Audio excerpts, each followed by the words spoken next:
Hey you folks, Quill18 here, and welcome to another episode of Let's Play Kerbal Space Program, and welcome to the Kerbal Orbital Station, Essentia. This is the start of what will be our first starbase, our first space station. Now, I skipped the step of bringing this into orbit, just because, you know, something you've seen about 1,000,000 times. So let me go ahead and start launching the next stage, and we're going to talk about what we're doing. This is the foundation of what will be a space station. So, but it needs other bits. Basically, this is just a giant fuel core over here. And the reason I did launch a giant fuel core is because I actually have a mission to put a space station around Kerbal, and it required that it had 2,000 liters of fuel up there. So I was like, okay, well, I'll make this as a core. Now I can actually start using it as a refueling station, or even if I happen to have ships that come back with too much excess fuel, I could just dump some extra fuel into that tank to use for later on instead of just letting it burn up in the atmosphere, which is kind of a nice touch. So we've got a few goals that I'm going for here. First of all, building a space station is cool. Secondly, we have a mission for it, so I may as well do it. Thirdly, when your space station has one of these science lab, the research lab, mobile processing lab, apparently you can get a lot more science out of stuff. Now, I had to read 100 different wiki pages and forums to try to understand how the hell is this supposed to work. It's not the most intuitive thing in the world, but it does sound very cool. However, it sounds like this won't actually do much for us in orbit around Kerbal itself, because it sounds like this can only process science from the area that it's in, and we've basically gotten most of the science around Kerbal. Anyway, let me go ahead and launch this bad boy. We're going to have it on autopilot for the launch, and that'll give us plenty of opportunity to talk about exactly what my goal is. The ship is empty, yep, which means we're not actually going to be able to do any science processing because we don't have any scientists there. But what this is our practice station, because we are going to be putting a space station in orbit around Duna, around Mars, the Mars equivalent over here. You can see I have a lot more of the MechJeb stuff up. In fact, I've gone ahead and disabled the Kerbal Engineer mod completely. I do quite like Kerbal Engineer Redux a lot, but it was sort of silly to have both that and MechJeb, since we can get our information here. And see, this ship here has, well, purely in atmosphere, about 3,500 delta V, but then once you get out into the vacuum, you get quite a bit more efficiency, so we should have plenty to get into orbit. However, speaking of orbit, what I want to make sure is that the space station that we're targeting here, the Kerbal Space Base over here, which is what KSB have decided stands for, Essentia, I'm going to wait until it's come back around. In fact, I'm intentionally, because I think the way it works is if you wait until it's right above you, right? Obviously, as you're taking off, it's moving ahead, but the whole time you're in a lower orbit, so you should actually catch up. And I'm sure there's a sweet spot.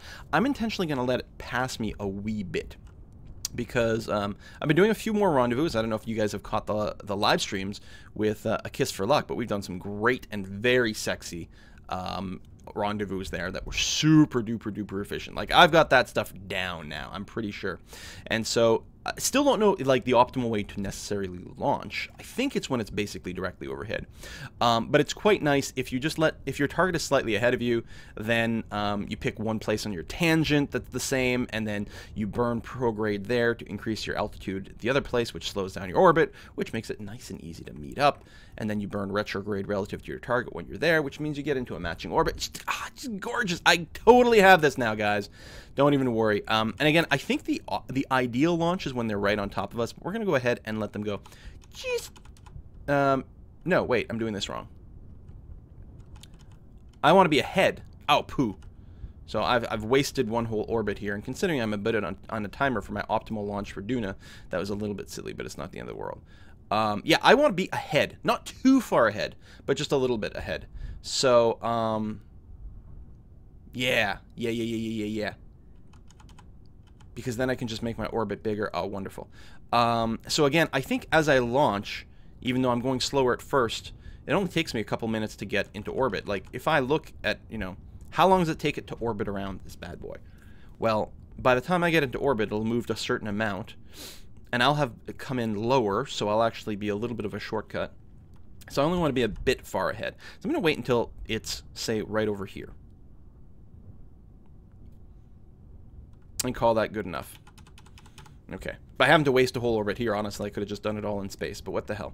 Alright, so we're going to launch here. I will use the MechJeb Ascent module so that I can chat with you guys while we do the launch, instead of me having to focus on doing my gravity turn exactly. Again, this Ascent module, I have it set up to be very conservative and not like super hardcore optimized for fuel or anything of that sort.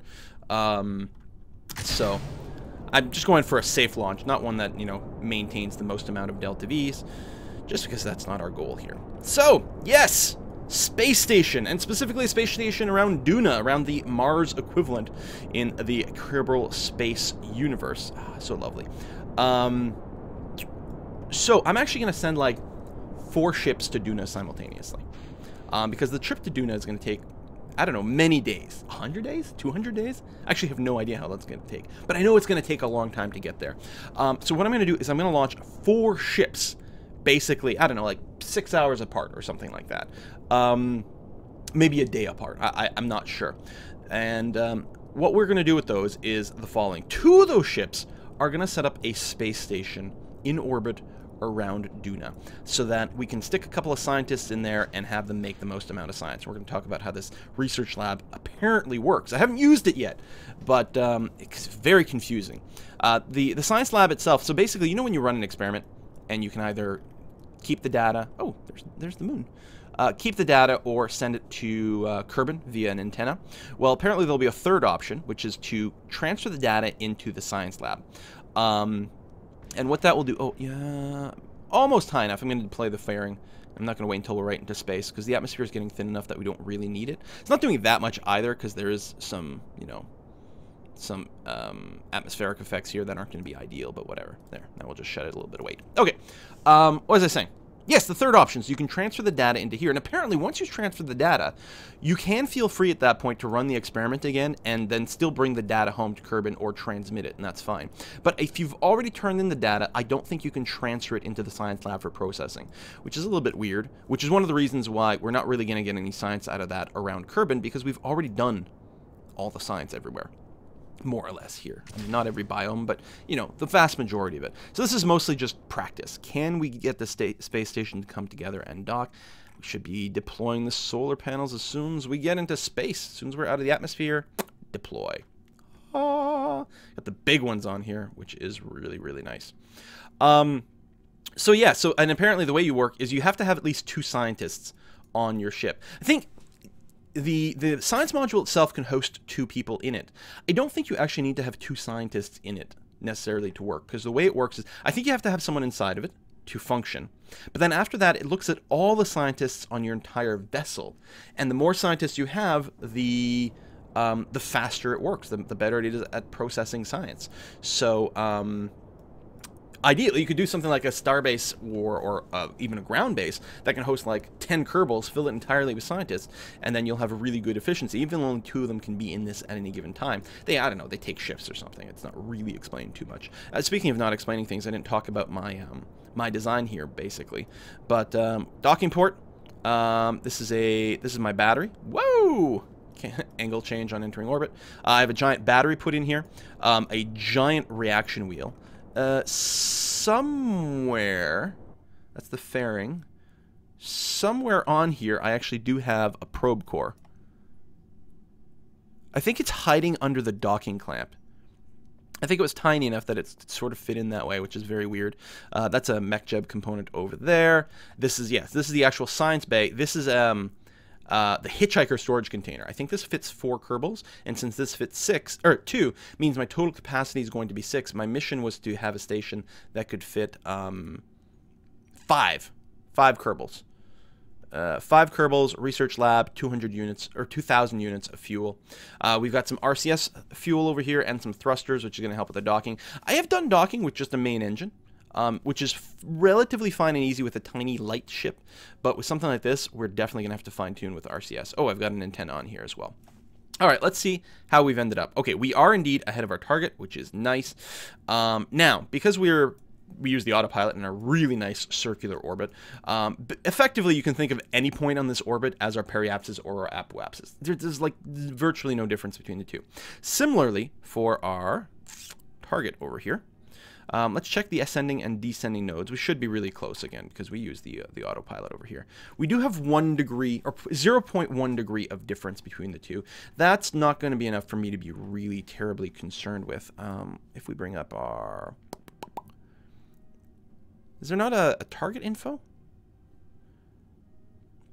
To compare my relative inclination to my target? Oh, that's a shame.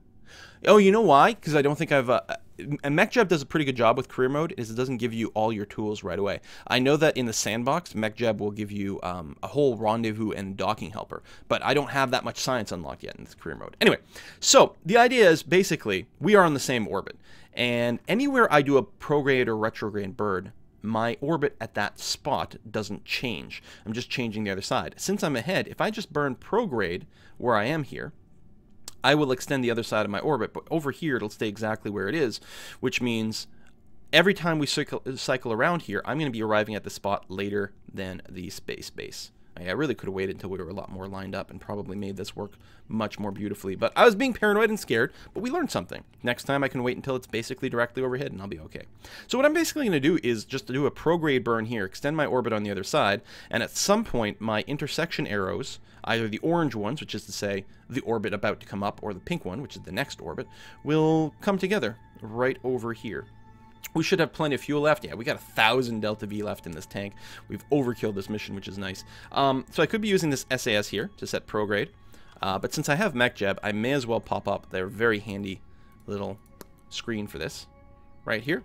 Because then I can just hit this button, giant prograde button, which is, I think, a lot nicer than maybe hitting some of those little things there. Also, I think that the smart ASS module on MechJeb does a better job of not continuously overshooting your target down here, which is a nice thing. Okay, so I'm going to go to full burn over here. So right over here is where we're going to try to do our rendezvous, because this is the place that my orbit's not going to change. So if we do that, so I'm increasing the other side, and we're just going to wait until the rendezvous or arrows meet up. We should really start to make a move soon. Oh! No, we're fine. We don't have a maneuver set or anything like that. Come on. Come on.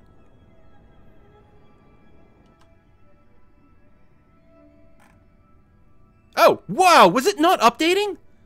Whoa, that is bad. What? Was it seriously not updating? Oh, poo. Do I want to go further? No, I want to burn retrograde now. Crap. Crap. And now I'm going to be burning at the wrong place. Oh, really? Really, screen? Really? Burn some retrograde. And I'm just doing it with the shift here. Minimal amounts. Okay. We are going to be just shy of 3 kilometers apart over here. Wow, that is incredibly frustrating.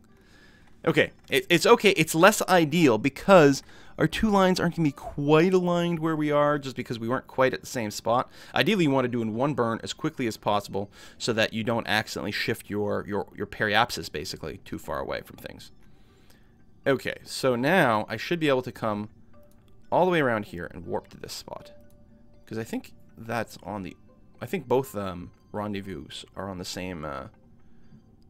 same little bit here. This is the next one. Intersection 1. Intersection 2. How are 2 intersections? Yeah, see, there's something weird going on here because they're putting both intersects 1 and 2 in the same place in the same time, which doesn't make sense because one intersect should be on this orbit and one intersect, well, I was going to say be on the next orbit, except the next orbit we're not going to be anywhere close. That's very, very, very annoying. All right, let me go ahead and fast forward a bit here. Yeah, we're going to be fine. Now, let me go and change to target mode. And yes, we still want to be retrograde to our target because the idea is once we get close to our target, we're going to want to burn retro. And we're going to have to burn off about 300 Delta V, which we have plenty in the tank for. And that will cause me to kill all my relative motion next to my target, which will put me back exactly in its orbit. And ideally, very, very, very close to it. So the only question is, how far am I going to... How come I don't... oh man, I'm going to miss that from Kerbal Engineer until we tech up MechJeb a little bit more, is I would like on my HUD here to be able to see the distance to my target instead of just having to mouse over, which is a bit annoying. Anyway, we're going to obviously have to fast forward a wee bit more. We're going to get there in 3 minutes. So I think with about 30 seconds left. I'm not sure. I'm really not sure because my engine is not terribly powerful. I actually don't know how long it's going to take me to burn 250 and climbing Delta V.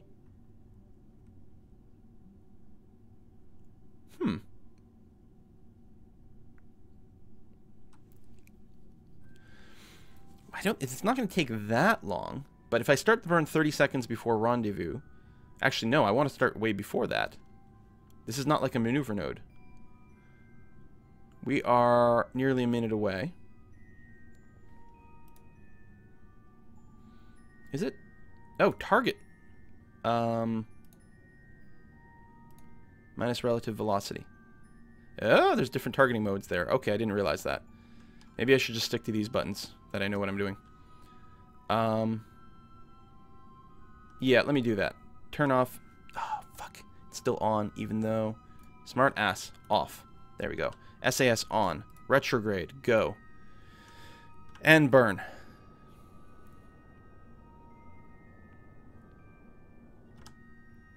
Okay. We are going to have to wait a little bit longer here. Oh, that's intersect 1. Intersect 2 is going to be closer now. That's... there's something really fracked up going on here. Yeah, I'm behind, and I'm not going to catch up. We're going to wait until the next orbit. Where am I? Oh, I guess I am. Am I? This is intersect 1. This makes no sense, but whatever. Alright, we'll get closer. How far are we? 5 kilometers. 4. You know what? That's good. Let's just hit the brakes. Oh, okay. We're braking a lot faster than I thought. 2. Can I see my target? There's my target. Oh, and then we get our numbers as well. So we're going to kill all our relative velocity. There we go. So now we should be locked in the same orbit again, with me just a little over 1 kilometer away, which is fine. And now I'm going to be very comfortable burning directly towards my target. Now what's going to be nice is when I get this pointed roughly towards my target. There's the pink node. I'm actually going to rotate a bit. Oops, I accidentally hit a button. I'm going to rotate so that visually here... Oops, the other way around. My visual sense of motion, left, right, up, down, will match sort of my nav ball, so I can look at both. Okay, so the pink circle is the direction towards my target. This is my prograde, so I'm actually moving slightly towards my target, not very quickly. The other thing to remember is, let's say I was standing still and I burned directly towards my pink circle, then my prograde would show up there, right? Or likewise, the more I burn towards this, the more my prograde will come towards this point, because that's actually where I'm accelerating towards. So I always think of this as I pull my prograde towards wherever my my cursor is here, my direction. Whereas if I were to look at my retrograde, everything was inverted instead. You can think of it as pushing the retrograde away from wherever you're burning. So if I were to burn now, the retrograde would go further down on the nav ball. All right, so let's move back over to prograde. And I'll use the trick to just boop, boop, stop the spinning here because it's kind of a pain in the ass. Okay. So what I want to do is, I need to get close to my target so I can afford to burn towards it a little bit. And if I specifically burn a little, say, I'm going to call it north, a little higher up on this ball here, what's going to happen is it's going to pull my prograde to be directly on top. Okay, we're closing at about 6 meters per second. Still going to take quite some time to close in here. We could pretty much afford to burn a little bit more. Let me actually give it a good solid burn with the Z here. 10 meters per second.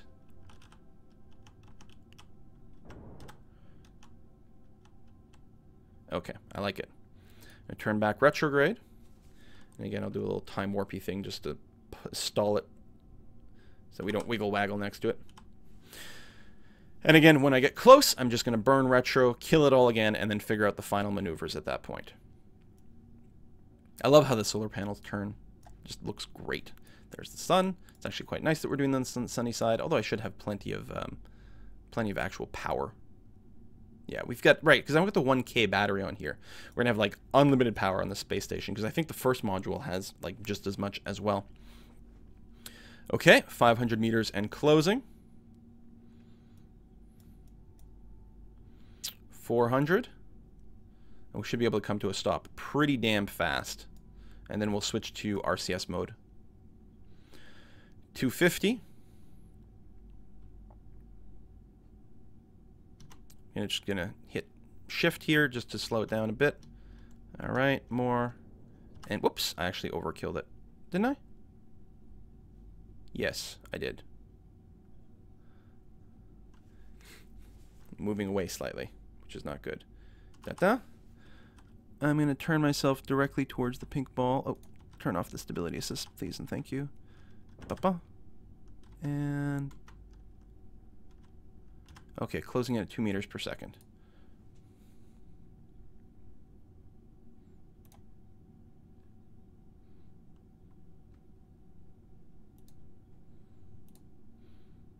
Turning off the seek retrograde sooner is good, because it does prevent a lot of overshooting. Okay, so we've got about 50 seconds before we get real close. So at a certain point, so this is my docking clamp, and I want to say control from here, so that we're doing all our rotations sort of relative to this thing. And we will want to target, say, this docking clamp. Excellent.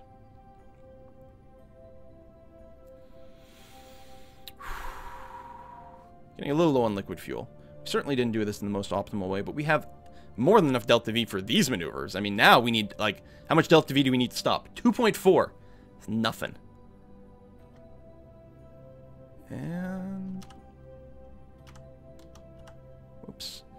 Alright, now, in fact, not now. A little bit ago, as I should have derated my engine.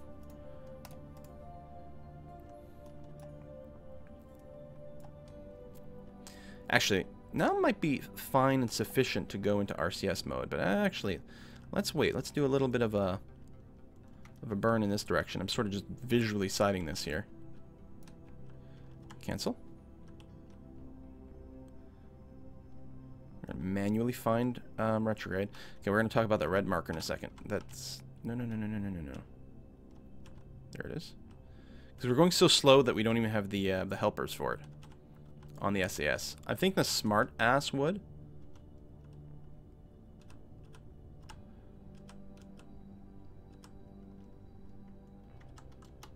And there we go.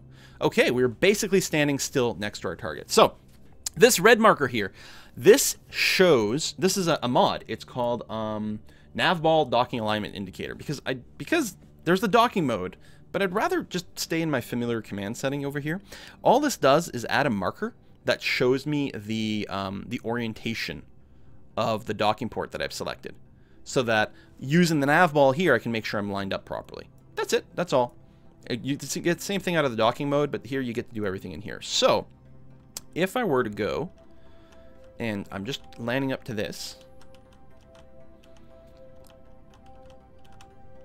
and you can do it, like I've done it, you know, other ways and stuff, but now it's very convenient, is I know I am lined up properly for the docking port.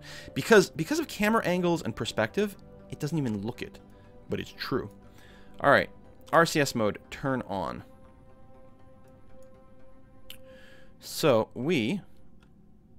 oops, I got RCS, but I'm still using the rotations. Now I want to use IJKL mostly for lateral motion.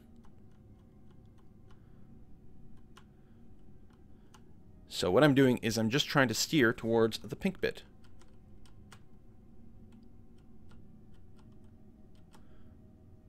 Over here. I'm actually surprised we don't have a prograde marker on here yet. And also I'm moving away. So let's not do that. There we go. So now the prograde marker is exactly on target. So we're moving directly to it, but obviously we're not quite there yet. Because even though I'm aligned right,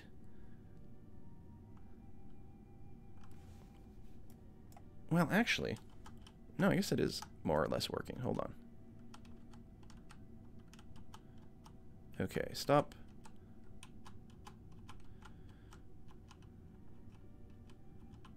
I need to bring the...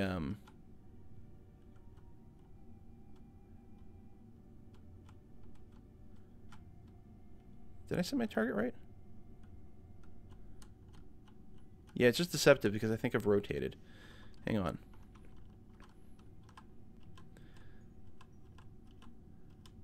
There we go. If I match the red bits here, and actually that's important because I want to dock with my solar panels in this direction. So that's good. Okay. Now let's bring the pink to be right in the middle. Oh, I'm using the wrong keys. There we go. Let's bring the pink to be right in the middle, because then what it will mean is I will be facing... Come on, down, and a little left. Down. Let me pull back a little. There we go.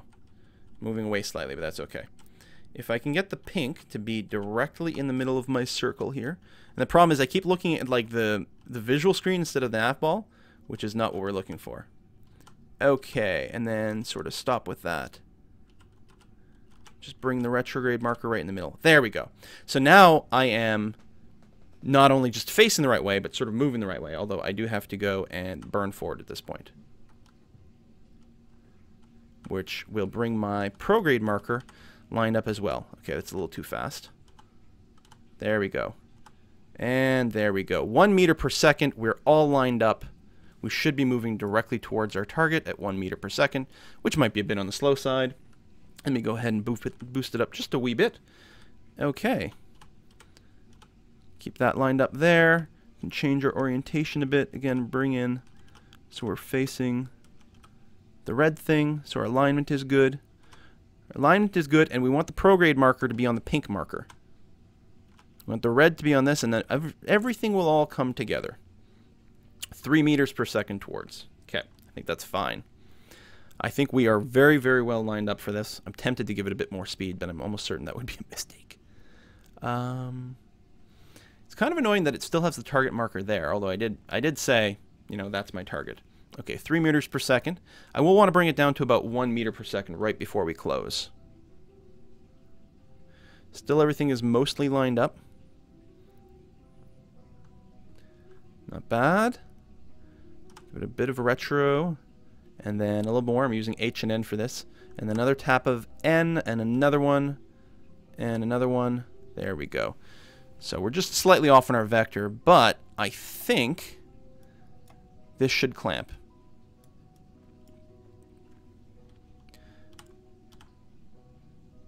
Boom. Oh! Did we bounce? No, there it is. Go, go, magnetic clamps for the win. Woo! We have now docked. This has also completed our mission. Oh, you know what I forgot to do? I forgot to put on any kind of parachutes on my my rocket boosters. Look at this. It's like a handshake in space with minimal shaking and no hands. Congratulations. Is that a glitch? No, what happened to the font in here? Is this some sort of mod I added in? I just thought it was funny because, you know, the shaking. What happened to the font on this window? I'm very confused, but there we go. We now have a space station in orbit around Kerbal. So we're not going to do much with this. We completed the mission, which should be great money. I can go ahead and put on some stability assist here just to try to freeze everything up. We have lots of rotation wheels. We have lots of battery power because each one of these components is a 1K battery component, which is great. We've got that. We've got lots of extra docking ports. I think if I were to dock another permanent station, I'd try to get it in here, which would be a little trickier, but then it keeps the other side completely open for spaceships that want to dock, which is very nice. And in fact, I don't need these solar panels. If I wanted to, I could close these up. But I don't think they're in a way of anything, so that's pretty good. All right, I'm really happy for that. So in the next video, it's going to involve doing the basically the launches, 4 launches for the mission to Duna.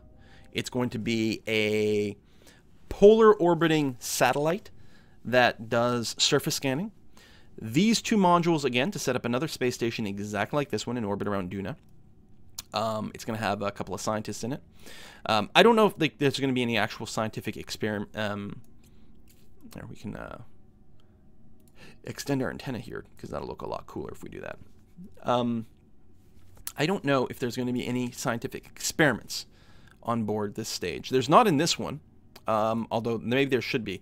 I forgot that when I got rid of Kerbal Engineer Redux, it actually eliminated a bunch of my satellites. Oh no, I still have a satellite that can do surface scans here and send science back in case we get one of those missions. Okay, but yeah, we're gonna do that. Maybe I'll put a thermometer on here or some damn thing, and then there's going to be the actual ship that is going to be the lander. It's got the full set of experiments. In fact, assuming we'll have enough fuel left in this tank for the Duna one, like whatever fuel is left in the Duna one, we might be able to use our little actual lander to go into a bunch of different sort of orbits around Duna to collect a bunch of information from different biomes in space, then redock with the space station around Duna, transfer everything to the science module, refill, then do the landing, come back up, refill one more time, and then come back home, which would be really nice. I think the scientists that are going to be put on that space station are going to be there forever and ever and ever. You know, I hope they're very comfortable there, but there we go. So thank you for watching another episode. Next episode, we launch towards Duna.